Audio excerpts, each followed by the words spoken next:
US President Donald Trump was on a golf outing at his private country club in Northern Virginia when US media organizations projected his re-election defeat.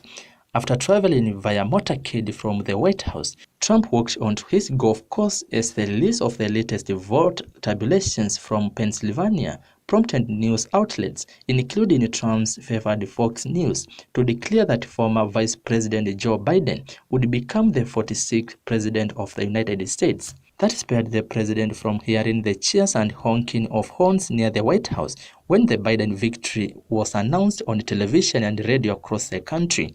When the motorcade arrived in Sterling, Virginia, the presidential procession was greeted by a cluster of both Trump and Biden supporters who stood next to each other peacefully. One sign read, and I quote, "Good riddance," end of quote. A woman gave the presidential limousine a thumbs-down gesture.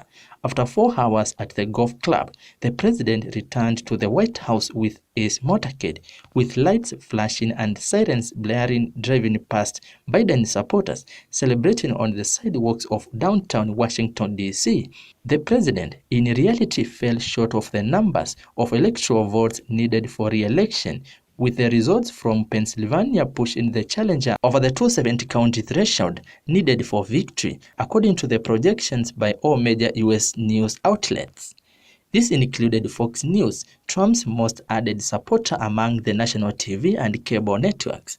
In the popular vote, with ballots still being tabulated, the national total Saturday afternoon showed Trump trailing Biden by more than 4 million votes. A lack of concession by Trump would not prevent Biden from assuming the presidency on January 20, 2021. It is customary in the transfer of power for the outgoing president departing because of electoral defeat or having served the maximum 2 terms to stand alongside the incoming chief executive at the inauguration.